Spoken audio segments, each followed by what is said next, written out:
Hello? Okay, thank you very much, Professor Chandrasekhar. That is a very thoughtful and provocative keynote. We're not going to take any questions after your keynote. Neither are other panelists actually going to respond directly to the issues that Professor Chandrasekhar raised. But we will ask each of them to add or build on some of the ideas that he actually shared with us. So we will go in a certain order. We will start with Dr. Aziz Salman Fall, who's from Senegal. He will talk to us first for about 10 minutes. He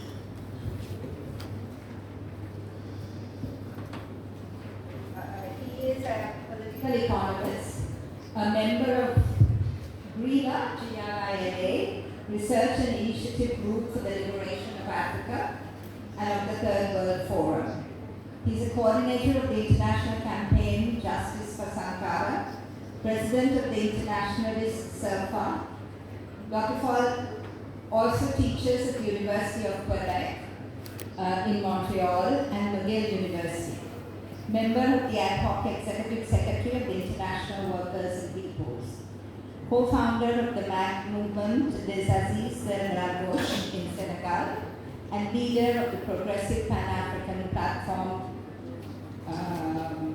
Son Egal. Sorry for murdering those French words, but Professor, Aziz Salman Fall is now yours. I'm explicitly asked not to call him doctor, so I'm finding it quite difficult to not do that. Sorry.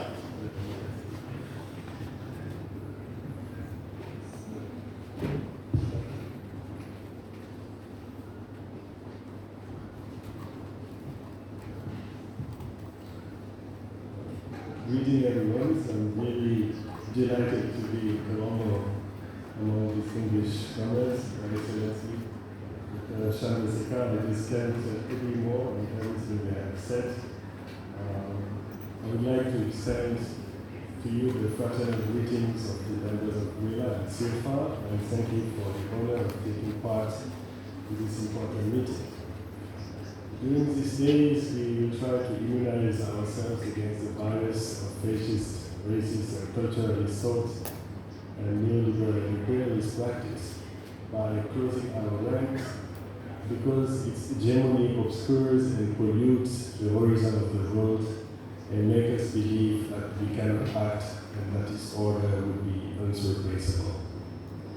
It is difficult to counter the enemy of the world it imposes and open doors to hope. As Professor have expressed, the demand and the measures that arose from the non-aligned movement of Bandung constituted in the Cold War era a middle pathway of nationalism, defending independence, development, and democracy. They were clearly advancement of national bourgeois or petit bourgeois interests, and the essential elements are still important through considerably without breadth. The plundering of the global South's resources to the benefit of mainly the North has destroyed development prospects for all our countries and generated pauperization, ramification, and destabilization. Since the rejection of the demand for a new international world order in 1973-74, and despite many initiatives, the country of the periphery has been exposed to the debt issue, the debt option, to corporatization, and then to the coercion of the neoliberal and financialized market. This considerably watered down the Bandung dream and accentuated the dispersal of the itineraries of social formation, which buried the potential for radicalism that could still exist, however, among the non-aligned, not only the states, but above all the struggles of peoples and nations. To overcome the difficulties of integration into the world economy, free trade agreements and all sorts of regional arrangements have been tried out, in the global south, with very little internal south-side integration in reality. In the current state of disarray and expectation, and without nostalgia, a lucid response from the organic forces of the global south is inexorably becoming aware of its anti-systemic potential. This presupposes recovering the state's room for maneuver, rediscovering the organizational potential of peoples and the coherence of the convergence of transversal struggles beyond sovereignty against transnationals, war, and the rapacity of the market, and in defense of the equal status of women and the protection of the common good and the environment. This is not a time for nostalgia and mere commemoration, but for understanding that the non-alignment must have the courage to align themselves against imperialism and reinvent what I call a trans-internationalism of peoples.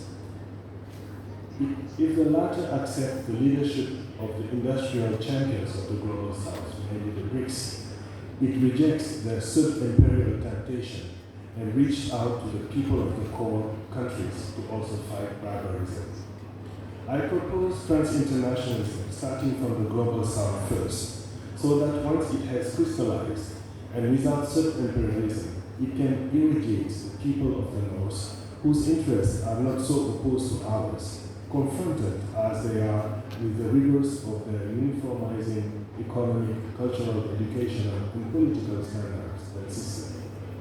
Universality, however, will only exist with other homeomorphic and indigenous equivalent. Homeomorphic is just all the values that Panikar has expressed.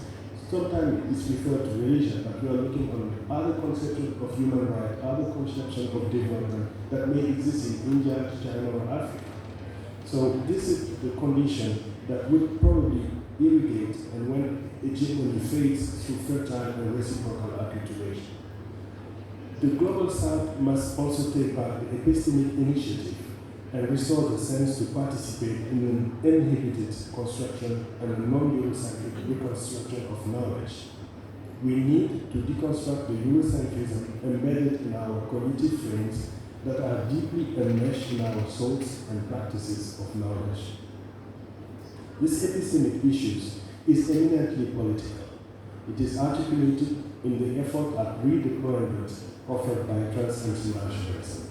By trans-international, I mean the extra-state and national dimension, both infra- and supranational, which incorporates progressive internationalism, mainly those of workers and the jobless, ecologists, and feminists. So we are going beyond the first internationalism and adapting it to the 21st century to its equivalent in different parts of the world in order to achieve real universalism. Trans-internationalism makes it possible to incorporate internationalism, which itself went beyond the national question by advocating workers' solidarity, transcending it to deploy politically, socioculturally, and psychologically a progressive rearguard and vanguard front of the organic forces to meet the challenge of the 21st century and beyond. Our struggle goes back a long way, and I think Professor have expressed how all these struggles were important. It started for us in the famous League of Anti-Imperialists that was in 1927 in the Congress of Berlin, and also to refer to that very noxious atmosphere of the Spanish War, which was very similar to the one we are enduring today, created chaos in the spirit of the return of the Brown Plague. 10 years after Bandung, more than 500,000 Indonesians allied to President Sukarno were exterminated for their real or presumed membership of the PKI, the Communist Party of Indonesia. Just a few months earlier, in 1965, Sukarno slammed the door on the UN in protest at Malaysia entering into the Security Council and launched a new rising force, believing he could revive the Bandung momentum from the Hanoi, Phnom Penh, Beijing, Jakarta, Pyongyang springboard. Imperialism fanned the flames of hatred against the communists and plunged the country into pogrom by Muslim fundamentalists and conservatives under the so-called New Order pale imitation of the Japanese imperial dictatorship. 10 years after Bandung, the country that hosted it sounded the death knell for the progressive circular movement. The other issue that is still around and is pity is coming back is the issue of race. The prejudice about race and racial myths and about alleged backwardness and incompatibility with civilization, early denounced by Antonio Firmin, persists in coloniality that even today demands a change in our paradigms and power relations. This is exactly what Anibal Quijano is stressing in the issue of coloniality. On the coloniality of power and the colonial modern countries, he explained that this coloniality of power has proved to be more durable and more deeply rooted than the colonialism itself that it has engendered, and which it helped to impose globally. We have to question even the development issue. Development in Germany is untrue. It is a Western belief. We have to look at something that I would call a more balanced dynamic, a more equilibrium type of development. And it's important to reflect on how we can contribute to debunk and reinvent this issue of development. Everywhere, the struggle to preserve equality or to increase inequality continues. The balance of power is political, and depending on the worldview and the period, gives rises to increasingly sophisticated superstructure to resolve issues of wealth, power, and meaning. It is up to us, in the exceptional historic moment of redeployment of imperialism in the 21st century, to help complete the effort of so many people who have fought for our freedoms and our development. The leaders and forces of resistance in these countries were fighting for decolonization against the persistence of neo-colonial rule. And despite of their efforts and the fact that it was impossible to remain neutral in the East-West conflict, their position was quite clear in the face of imperialism. I don't have time to express all the elements I have in my paper regarding international cooperation, South-South cooperation, and even recently the debate that happened in Brazil with also the issue of the high-level committee on South-South cooperation. But I just want to end with three things. First, the advent and progress of BRICS is likely to revolutionize South-South cooperation as well as our living condition and perhaps revise the architecture of international regulation if the South is united and if its people ensure that the elite of the country leading this grouping do not reinvigorate capitalism. It is up to us at this very exceptional moment when imperialism is being redeployed to contribute to complete all the effort that were made by the past generation. We need to repoliticize our societies that were depoliticized during the neoliberal era, particularly for the youth. We, the people who are not founded on the basis of accumulation, profit, and the ownership of nature and people, and who have instead been the victim, should articulate a different conception of development that I call dynamic balance. Probably some of you have not heard of the Bamako Declaration and its principles. There are 8 principles. You can look at it on the internet. But I think even though it was in 2005, in 2006, principles are still accurate as the principle of Bandung. First is building a world of solidarity between human beings and peoples, building a world based on the full affirmation of citizen and gender equality, building a universal civilization in which diversity in all fields is given its full creative potential, building socialization through democracy. Neoliberal policies seek to impose a single mode of socialization, building a world based on the recognition of the non-market stages of nature, the planet's resources, agricultural land, building a world based on the recognition of the non-market status of cultural products and scientific knowledge, education, and health, promote policies that closely link democratization without predefined limits, and affirming the solidarity of the people of the North and the South in the construction of an internationalism and anti-imperialist spaces. Like I have expressed it already in Bandung, the challenge of an anti-systemic response based on the spirit of Bandung should consider the feminist, ecological, and progressive challenge at the heart of the analysis aimed at democratically repoliticizing peoples with a view to an upsurge in the defense of the commons and an alternative to capitalism. It presupposes a critique of the development as a Eurocentric belief and a non-culturalist emphasis on the validation of other functional epistemes in order to build the universalism of people. Whereas over these last decades, national sovereign space has been considerably destabilized by arbitrary and unjust practices and the authority of big financial institutions, whether public or private.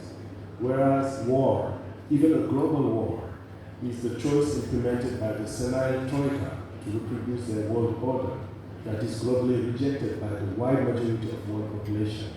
Whereas the negative socio-political and ecological consequences of these measures will take decades to stamp out in our country. Whereas the regulatory mechanism that exists globally, whether multilateral or otherwise to protect the commons, have become archaic or inoperable. Whereas meetings of agglomerated coalition like the World Social Forum, so important, make it difficult to carry out a structured anti-imperialist work. And whereas the era of the West-East bipolarization of the world has taken different shape, mainly targeting Russia and China, and that of North-South persists like imperialism, but in more sophisticated form.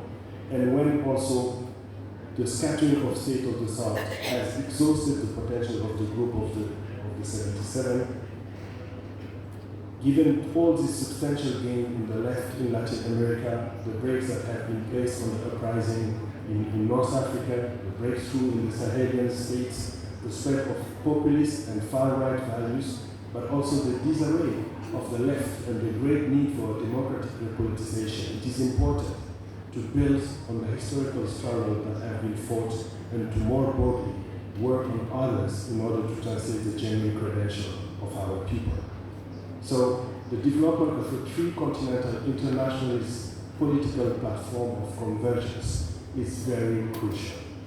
That's what I call Bandung Second, the new era of the aligned movement. An aligned movement against imperialism will be a second decisive step towards affirming democratic and popular sovereignty.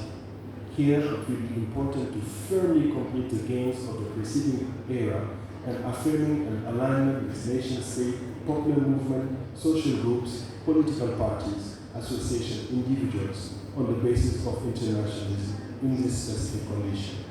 Bandung Second will provide a roadmap for a societal project in a polycentric world where popular forces of the South, fed up with the North-South monologue, are proposing to reorient globalization toward a development that is truly about balance, social justice, protecting Mother Earth's well-being, proper conduct, and attitude. Faced with the redeployment of imperialism, the resilience and response of the progressive global South and of internationalists remain scattered. The irreversible depletion of the ecosystem and the threat to human reproduction are amplifying the culturalist withdrawal and the resurgence of populist and fascist expression. This capitalocene is bogged down in crisis and is on the way to depleting humanity. That's why I will end up with this sentence for dear Comrade Samir Amin.